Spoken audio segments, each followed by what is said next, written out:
Hello and welcome to the lesson. Today we're going to learn how to format text using the SPAN element.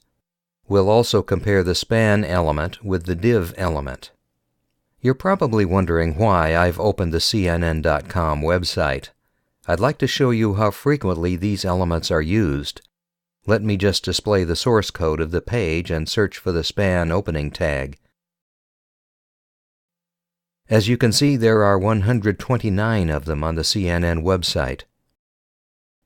Let's see how many div opening tags we can find. There are even more of them. The browser has found 481 occurrences. The div and SPAN elements may be just about the most frequently used ones when building websites. Now I'm going to show you an example of using the SPAN element. Here I have a short Wikipedia text on the history of London. I would like to have all the dates in the text printed in a blue boldface font. In the code, I'll search for the first date and enclose it within the date element.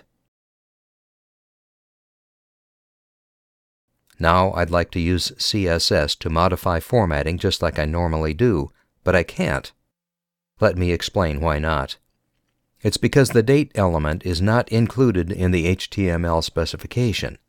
This means that I'll have to replace it with some other element that is included. It's going to be the SPAN element. I'll replace the date element in the code with the SPAN element. I mustn't forget to specify formatting in the header. I'll type SPAN and add a pair of curly brackets. Inside the brackets I'll type font weight, a colon, and bold.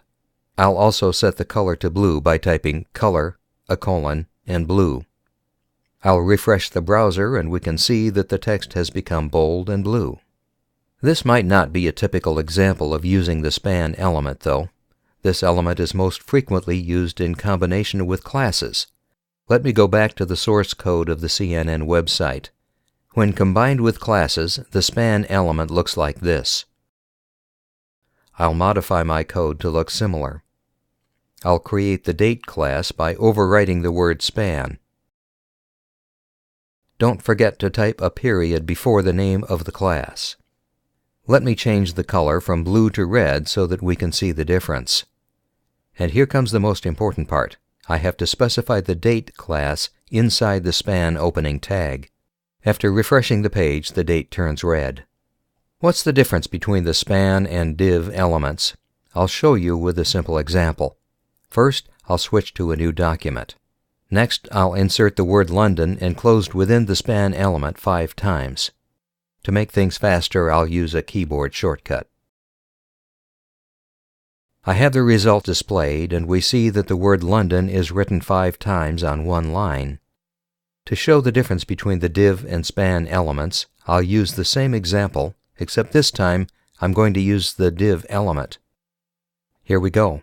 The word London enclosed 5 times within the div elements. After refreshing the page, we see the basic difference between the SPAN and the div elements. The div element automatically inserts a line break behind it. Div is known as a block element, whereas SPAN is a line element. We'll learn more about the differences between block and line elements in our next lesson. I'll look forward to seeing you the next time.